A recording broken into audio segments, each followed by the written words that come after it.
Okay, ako na po yung record. Okay guys, so good morning to everyone. So our topic for this meeting would be all about the conjugate P method. So ato lang ni siyang dalion. So we'll go directly to the very important points. So just let me share my screen. So are we good? Okay na tana? Kita na ninyo?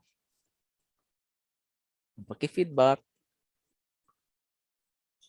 Guys, kita na? Yes, sir. Claro, sir. Okay, sige. Thank you. Ato, saan siya ikuan?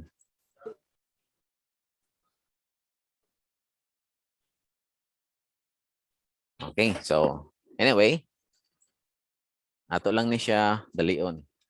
Now, sa conjugate beam method, para madali lang yun, no? Sa conjugate beam method, if you wanted to solve for theta, actually, sa conjugate beam, imo rang gisolve ang corresponding shear at that particular point. And if you wanted to determine the deflection in your conjugate beam, actually, ang imong gisolve is your moment. Now, since anad man ta pag-solve sa shear ug moment, many find the conjugate beam method easy to use. Since if they will be solving for the theta, the slope, sa conjugate beam, ang ilan lang isolve is ang shear. And if you wanted to determine the deflection, the actual deflection in your conjugate beam, ang imo lang isolve is ang moment. So, inani siya ang conjugate beam. So, questions before we proceed? Okay na? Oh, inani, ang imuhang real beam, drawing nimo ang moment diagram and the corresponding conjugate beam. However, there are also certain rules.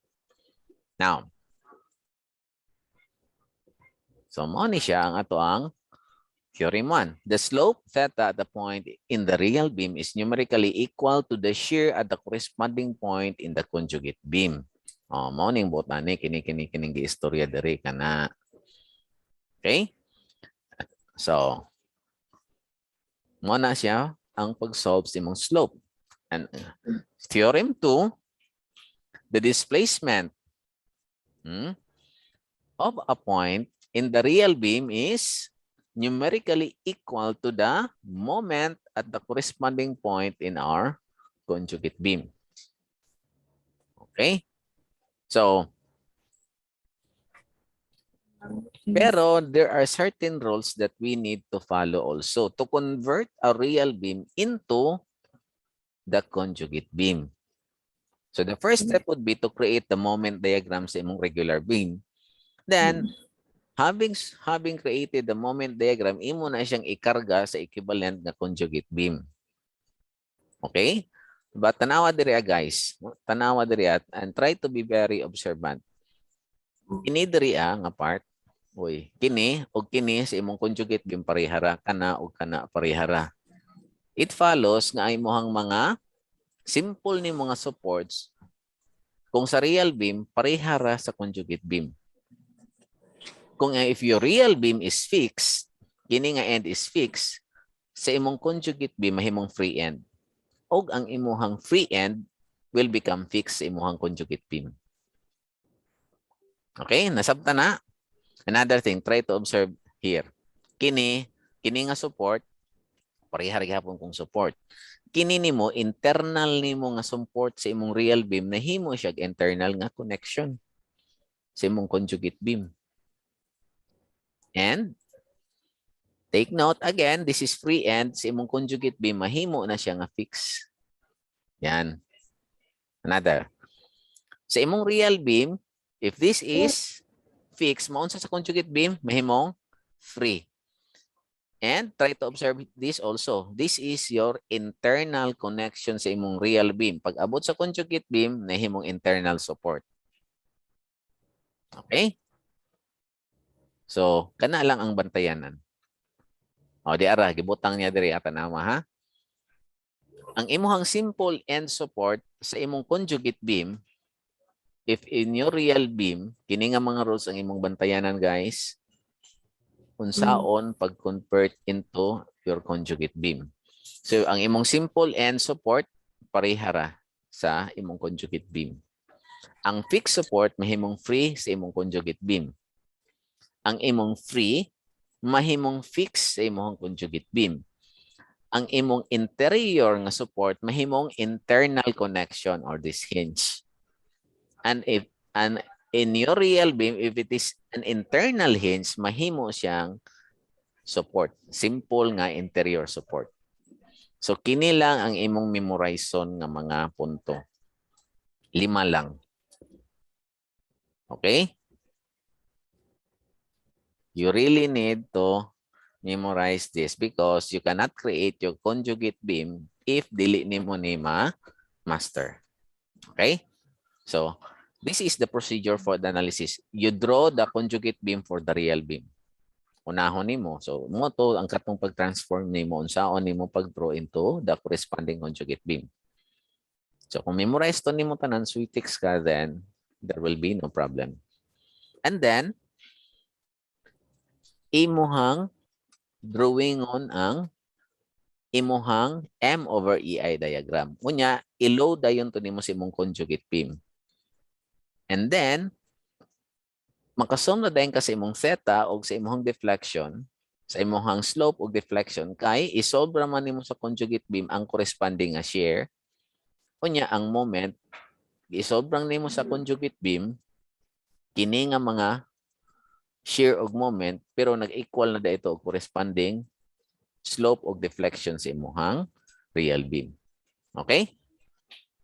Clarex, questions before we proceed? Okay na? Ayo. Ang nagbasa na daan makagets. Ang karong kuan medyo mag-loading pa na. Anyway, you can learn. Review lang ninyo. Next. Hop. Direta. Mag-sample ta. Tanawa, oh. Determine the maximum deflection of the beam, steel beam shown. Okay ni, simple lang siya. So, naatay concentrated load nga 8 kilonewtons at a distance of 9 meters from support A. So, we have, and to solve for your, solve mo nimong reactions. Pag solve mo sa reactions, we have 9 times 8 divided by 12 equals to 6. And 8 minus 6 equals to 2. So, nanakaana. Himuon dayon nimo ang drawing day kag shear diagram. Drawing kag shear diagram. Drawing po dayon kag moment diagram. O mao na ni imong makuan diri ah. So, 2 man eh. 2 times 9 is 18 ang area. O mao na ni. Kini. Drawing on din imong moment diagram. 0 degree. First degree ni. Then, ana kay positive. Then, kini pod is negative. Kay naman kay 3 times 6 is negative 18.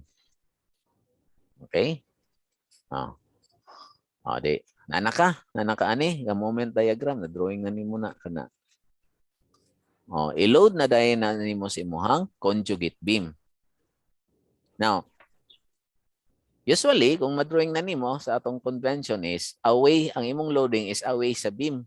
So, pasaka ni siya ang imuhang loading. Pasaka. Then, solve na po din mong reaction. Kini, ang sa beam na dayon tarani, you treat this as your beam. So, imo ni siya pahinon into 2 triangles. Kana. Kunya, kuhaon nimo ang resultant kay para sa yonra. And this corresponds to, sa man ni siya? The area po, 1/2, 9 times, pila man eh? 18 over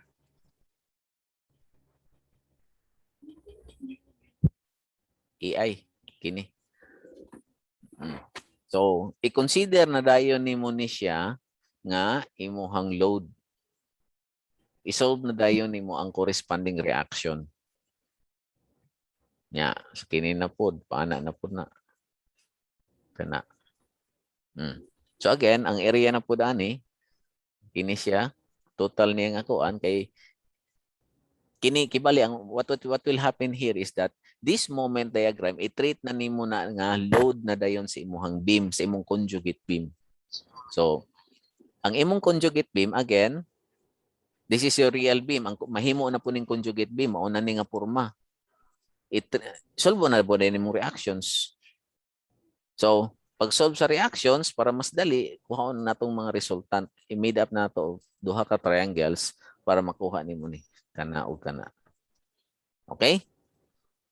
So, once na solve na nimo na, if you wanted to determine the deflection, unsay gipangita diri? Maximum deflection.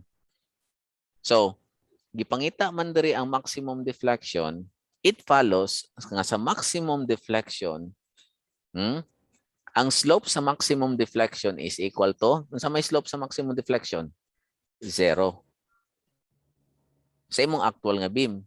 Pero sa imong conjugate beam, that corresponds to unsa man ang shear sa imong conjugate beam.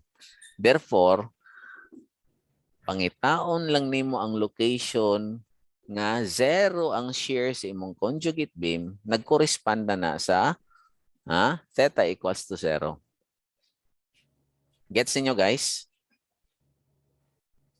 So, ang mahitabo is, in any time, if you have drawn this diagram here, imo na dayon, kini, draw nga figure, kini nga figure, maghimo rin tag equation nga in terms of x, kay unknown man atong x diri, kay ang location man atong solbon.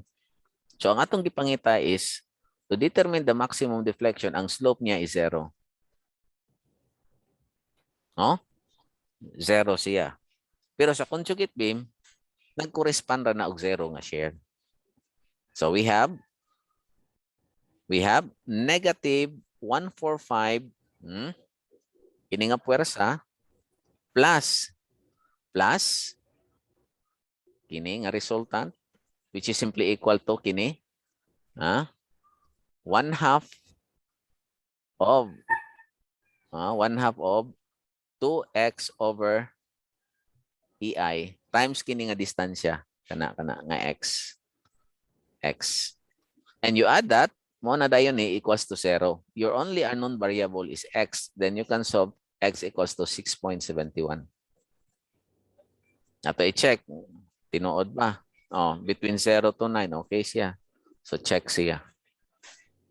Pag kining x ni mo diri is good only from 0 to 9 meters kini from this figure.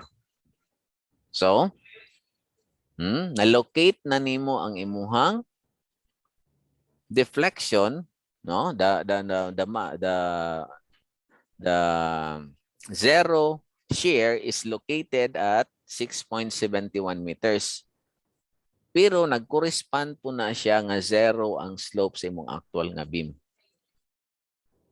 Ang 0 nga slope is your maximum nimo nga deflection sa imong actual nga beam. Okay? So, unsaon naman po nato nga pagkuhan gamit ng information.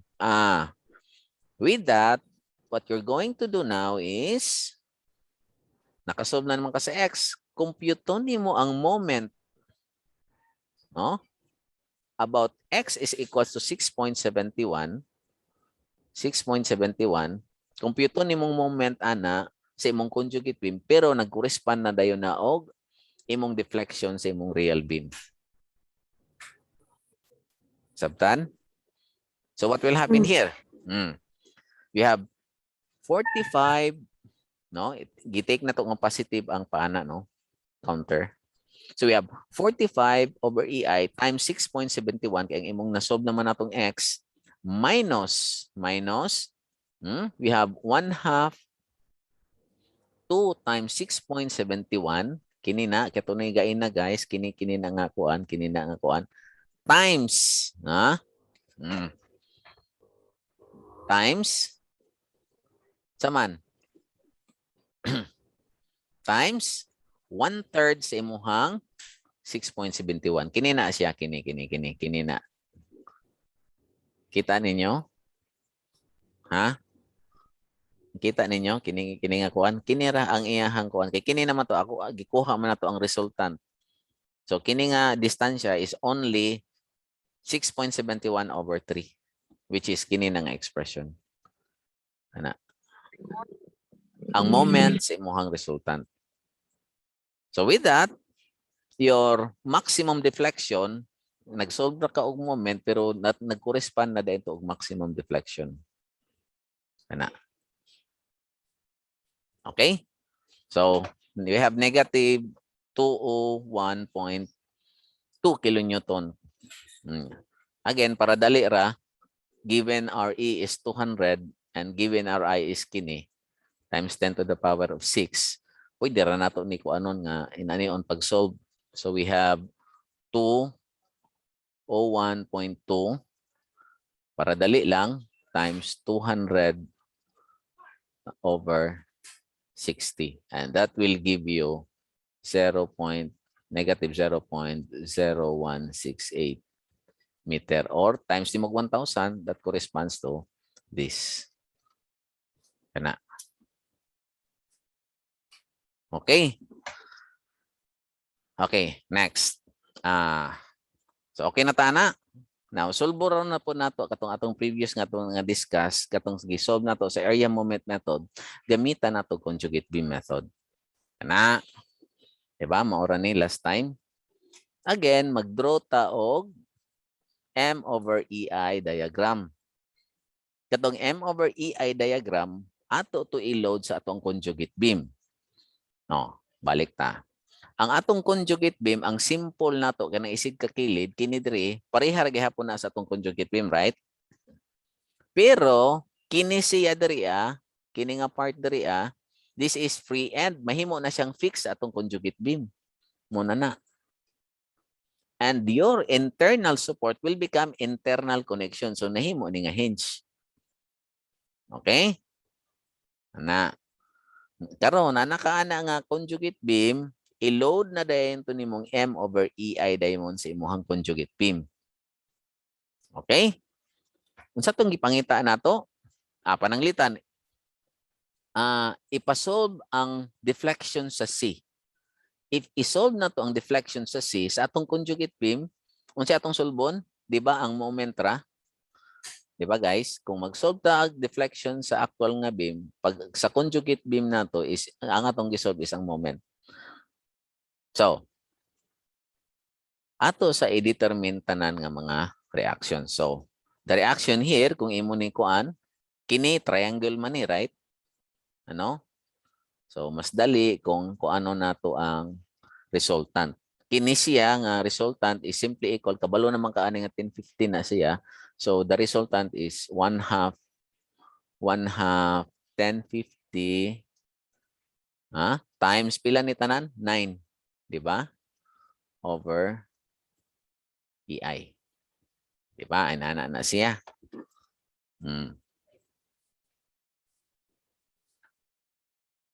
Kana. Then kini siya, which is pababa ni, kini paana. Kini pila ni ka degree? First degree. Kini pila ni ka degree? Pila man na? 2 degrees. 2 degree. So ang area nato diri n plus, di ba? Ang atong kuanon n plus 1 to. So kini diri mo ning 1/2.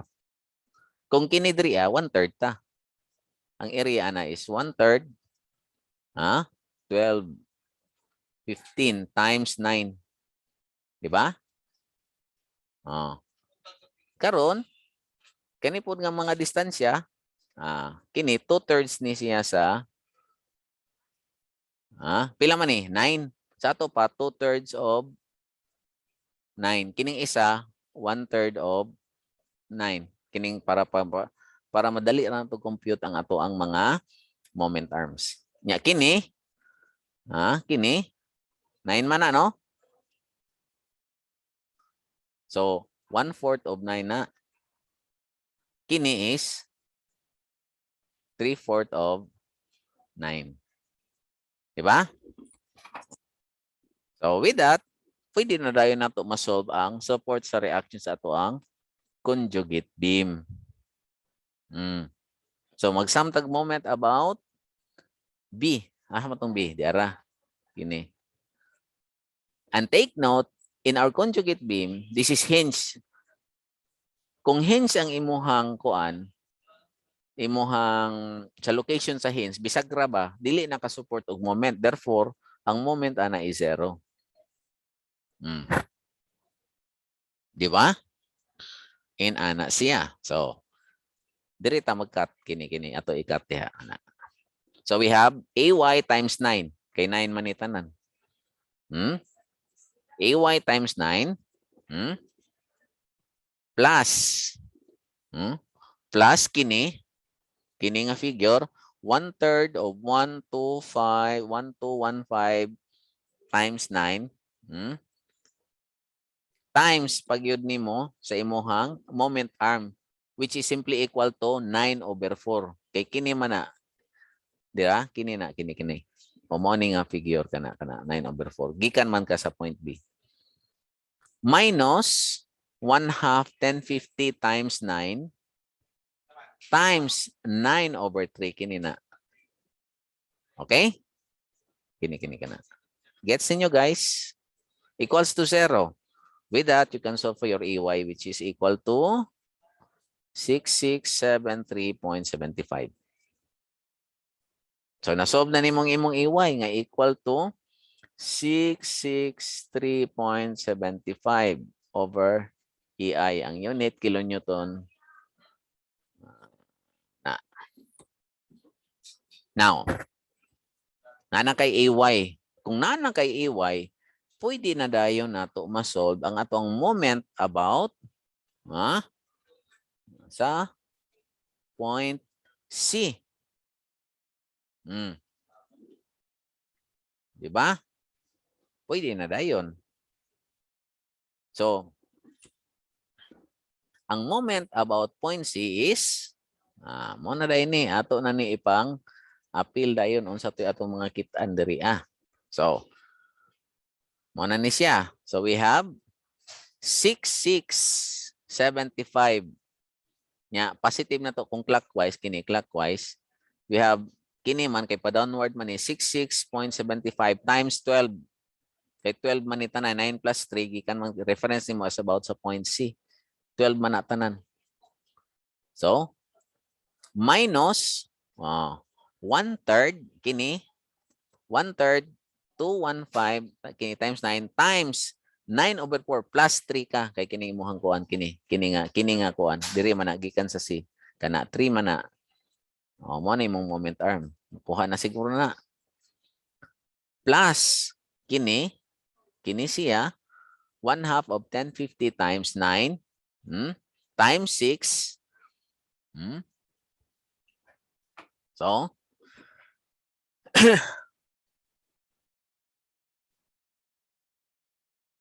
okay. So, asa na to repeat na part? Unya, kini pagyod, kini na pod, ato na pod ni include. Kini nga part. This is minus 1/2, 165 times. So, ato drawing on. Let me draw this figure here. Kini nga part from B to C. And this is 165 over EI. Kini 3 raman ni siya. Kana. And this is acting downwards. And kini siyang resultant force is simply equal to 1/2 of 165 times 3 over EI. Unya, ang kini nga distansya, kana, that is equal to 2, which is equals to 6/3. 6/3 is simply equal to 2. Muna na. Okay na? Gets na? Giyon sa pagkuha. Hello? Kini. Kini na. Kini na nga figure. Kini na. Kini sa triangle nimo. Kini na nga triangle kining gamay nga akong gipadako diri kini. So, nakasubay? Ayo. Gets niyo guys? Yes, sir. Yes, sir. Okay. Yes, sir. Yes, sir. So, Yes, sir. okay, so nasolve na to ang moment sa point C, pero equal na siya sa corresponding deflection sa ato ang actual nga beam. In our conjugate beam, we solve for the moment. No? So now we have computed already for this. That is already equal to the deflection sa C. Oh, so mo ra gihapon 753.75 kinira o kini para madali. Mo ra equal to ani na. So para sa yung conversion that 753.75. Consistent lang ka sa units nimo guys times ana. Kini na ring labas ana. Kaya para di nakasigsulat ani. Equal to ha? 0.00454. Again, kana. As you can see, pareha rag result ang ato ang conjugate beam nga computation og sa area moment method. So, nara sa inyo haon sa inyong gamiton. But I bet, murag sayunan ra mo ani kung nakasabot lang gid mo. I don't know. Kaya ang inyong gisolve moment pero nag-equal na dito deflection. Solve ninyo ang share, nag-equal na dito og angle. Gets niyo? So that's it. Inana lang ang conjugate beam. Ang inyo lang praktisan guys is ang pag-convert from real beam into its conjugate beam. Which is, okay na tani? Kini gyud memorize ni kini nga figure. Okay? Sabtan? Sabtan? Kung wala pa, practice lang. Screenshot lang na guys. Screenshot lang na palihog kay para ato ang masubay. Kay sa libro ra ba wala na ra ba naikuan kanang akong gipang sulat ni assume mi siya nga bright ta. Unya kung makalimot unsa or maglisod og subay. Unsa na lang maglisod og review mas maayo man ang inani nahanay na sa inyo ano? Okay. So, I hope you learn nga na kuha na to ang application sa conjugate beam o sa area moment. So, probably next meeting, maadto na ta og virtual load. Ha? Kay actually hapit na ta mahuman sa ato ang kuan mga kuan din mo. Diretso na dayon ta og kuan kanang influence lines. Paspasan lang nako ni. So I would like to encourage everybody nga magbasa gyud ta ahead, ha? Kini ako diri ako nang gipang shortcut na lang kay gidiretso ko sa mga point nga I see nga medyo sayon lang sa inyo ha. Nya ma-connect ninyo ang mga discussions. So gituyo ganin ni siya nga parihara og kuan kay para ma-differentiate ninyo ang kini nga example para ma-differentiate ninyo sa area moment og sa conjugate beam. Okay, so that's it. Let's call this a day and okay na. So, Yes, sir. ay lang kadali lang ha. Si ako nang mag-stop share na ko ha. Unya magkuan na dayon ta og Okay. kanang gallery kay magkuan na mag-screenshot ko para sa atuang attendance. Okay? Kadali lang guys ha. Magkuan pa og frame. Duha ra man ni ka frame. Para sa attendance sa structural theory nga meeting. Okay. So,